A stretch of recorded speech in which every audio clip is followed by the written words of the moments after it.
Assalamu alaikum wa rahmatullahi ta'ala wa barakatuh. Mes chers élèves, aujourd'hui on va faire une leçon qui se rapporte sur les méthodes physiques d'analyse. On va débuter par les dosages par étalonnage.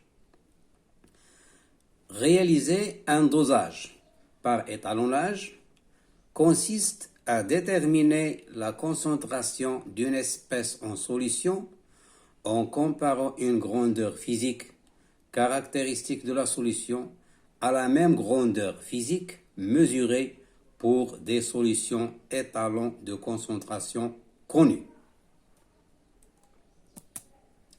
Petit a, dosage spectrophotométrique. La grandeur physique mesurée est l'absorbance A d'une solution absorbante. L'absorbance est mesurée avec un spectrophotomètre. Pour une longueur d'onde lambda fixée, si la solution est suffisamment diluée, l'absorbance A inférieure à environ 1,2, l'absorbance A d'une solution est proportionnelle à la concentration C en espèce absorbante. Voir document A. La loi de Beer-Lambert traduit la proportionnalité entre A et C, avec A égale epsilon L fois C, puis L fois epsilon, on le remplace par une autre constante, c'est K, et enfin on aura A égale K fois C. Avec A, c'est l'absorbance, il est sans unité. Epsilon, c'est le coefficient d'absorption molaire de l'espèce absorbante. Son unité, c'est litre, mol moins 1, centimètre moins 1. Elle est exprimée en centimètres, c'est la longueur de la cuve dans laquelle est mise la solution. C, c'est la concentration. K, c'est une constante qui est exprimée en litre, mol moins 1. Et finalement, C, c'est la concentration exprimée en mol par litre. Avec L, c'est l'épaisseur de la solution traversée par la lumière. Et epsilon, c'est le coefficient d'absorption molaire de l'espèce absorbante. Maintenant, on va voir la loi de Beer-Lambert. Donc, on va prendre une solution dont on veut déterminer la concentration et on va laisser traverser cette solution par de la lumière et on va mesurer l'absorbance de cette solution. On va faire la même expérience avec d'autres solutions de concentration connues et on va, non pas de concentration connue, on va mesurer l'absorbance de plusieurs solutions, bien sûr de concentration connue, et on va tracer le graphe de A en fonction de C. Comme vous le voyez, A en fonction de C est une droite entre 0 et une concentration C. Là, ça, c'est le domaine qu'on appelle le domaine de linéarité. Pour déterminer la concentration de la solution qu'on veut chercher, on va mesurer l'absorbance de cette solution et on va utiliser ce graphe de telle sorte que l'absorbance trouvée avec le spectrophotomètre, on va la localiser ici sur l'axe vertical, l'axe des ordonnées. Supposons que c'est là, la position de l'absorbance qu'on a trouvée. On va tracer la parallèle à l'axe des abscisses qui est l'axe des concentrations et l'intersection de cette droite, de cette parallèle avec la partie linéaire de la courbe. On va trouver ce point-là et l'abscisse de ce point donne effectivement la concentration de la solution qu'on cherche. Donc la loi de Beer-Lambert correspond au domaine de linéarité de la courbe A en fonction de C. Et dans ce domaine, A égale K fois C. Donc connaissant l'absorbance, je trouve la concentration directement graphiquement. Maintenant, on va passer au dosage conductimétrique. La grandeur physique mesurée est la conductivité sigma d'une solution ionique. La conductivité est mesurée avec un conductimètre. La conductivité sigma traduit la capacité d'une solution ionique à conduire le courant électrique. Elle s'exprime en Siemens par mètre, symbole S.M-1. Chaque ion participe de façon particulière à la conduction du courant électrique. On lui attribue donc une conductivité molaire ionique notée lambda, voir document B. Ainsi, la conductivité d'une solution dépend de la nature des ions présents ainsi que de la concentration de la solution en scission, voir document C. Voilà le document B. Ce document donne la conductivité molaire ionique lambda XI de quelques ions à une température de 25 degrés Celsius. Là, on a les ions et là, on a la conductivité. Donc, pour les ions sodium Na+, la conductivité 5,01 Siemens mètre au carré par mol.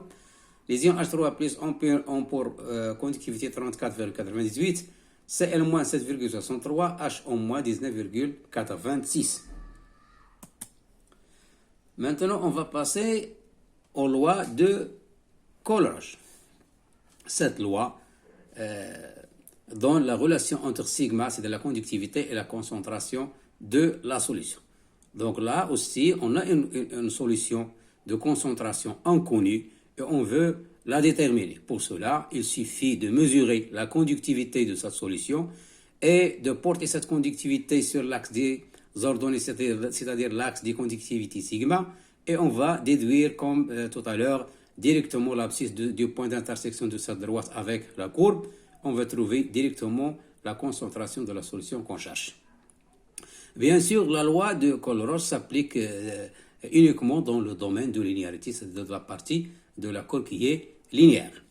La loi de Coleridge correspond au domaine de linéarité de la courbe sigma en fonction de C. Dans ce domaine, sigma égale une constante K fois C. Une solution ionique diluée contenant les ions Xi de concentration en quantité de matière, la concentration de Xi, et de conductivité molaire ionique lambda Xi a une conductivité sigma, telle que sigma égale la somme de lambda Xi multiplié par la concentration de Xi. Sigma, c'est la conductivité, lambda, c'est la conductivité molaire, ionique molaire, et ça, c'est la concentration de l'ion Xi. Exemple. La conductivité sigma d'une solution aqueuse de solution de chlorure de sodium contenant les ions chlorure Cl- aqueux et sodium Na+ aqueux s'écrit. Sigma, c'est lambda de tous les ions qui existent en solution, donc lambda de Cl- fois la concentration de Cl- plus lambda de Na+ fois la concentration de Na+. Si la solution ionique est suffisamment diluée, c'est-à-dire la concentration strictement inférieure à 10-2 mol par litre, et ne contient qu'un seul soluté ionique, la conductivité sigma est proportionnelle à sa concentration C en soluté ionique apportée. La loi de Coleridge traduit la proportionnalité entre sigma et C, de telle sorte que sigma égale une constante K fois C. Avec C, la concentration en mol par litre, sigma c'est la conductivité en Siemens par mètre, et finalement K s'exprime en Siemens litre, mètre moins 1, mol moins 1. Les lois de Coleridge, sigma égale à K fois C, et de Beer-Lambert, l'absorbance A égale à K fois C, ont des équations analogues. Complément. La conductance G est l'inverse de la résistance électrique d'une portion de solution. La conductance dépend de la solution, mais aussi des caractéristiques géométriques de la cellule de mesure. Pour s'affranchir, c'est-à-dire pour se délivrer de ces caractéristiques, on définit la conductivité sigma à partir de la conductance. G égale une constante K de la cellule fois sigma, où K cellule est la constante de la cellule. On passe au paragraphe 2, la détermination d'une quantité de gaz, petit a, l'équation du gaz parfait. À l'échelle microscopique, un gaz est modélisé par un ensemble d'entités comme les molécules ou les atomes au mouvement désordonné. Un gaz est parfait si la taille de ces entités est négligeable, devant la distance qui les sépare et si les interactions entre elles sont négligeables. Voir document D, chapitre 15. Le modèle du gaz parfait. À gauche, il y a les gaz parfaits, à droite, il y a les gaz réels. Comme vous le voyez, à droite, dans le cas du gaz réel, les entités sont en interaction entre eux. Voilà les deux flèches. Donc les atomes ou bien les molécules sont en interaction. Et à une température θ égale à 0 degré Celsius, la pression de ce gaz réel, c'est 2,010 puissance 6 pascal. Tandis que dans le cas du gaz parfait, les molécules ou bien les atomes sont écartés, sont suffisamment éloignés et en plus il n'y a plus d'interaction entre les différentes entités qui matérialisent ou bien qui représentent le gaz. De plus, la taille de ces entités est très faible devant la distance qui sépare ces entités. À θ égale à 0 degré Celsius, la pression dans le cas du gaz parfait, c'est 1,010 puissance 5 pascal. C'est une pression qui est très faible par rapport à la pression dans le cas du gaz réel. C'est la raison pour laquelle on peut assimiler un gaz quelconque qui a une faible pression à un gaz parfait. Donc, à basse pression, tous les gaz peuvent être assimilés à des gaz parfaits. L'équation d'état du gaz parfait s'écrit PV égale nRT, avec P c'est la pression en pascal, V c'est le volume en mètre cube, N c'est la quantité de matière en mol, R c'est la constante des gaz parfaits et s'exprime en pascal mètre cube mol moins 1 K moins 1, et T c'est la température et s'exprime en Kelvin. R est la constante des gaz parfaits et vaut R égale 8,314 pascal mètre cube mol moins 1 K moins 1. L'équation d'état du gaz parfait permet de calculer une quantité de matière de gaz, c'est-à-dire dans la relation PV égale nRT, si on veut déterminer la quantité de matière, il suffit de remplacer PV et RT par leur valeur. Donc d'après cette équation, on tire N égale PV sur RT.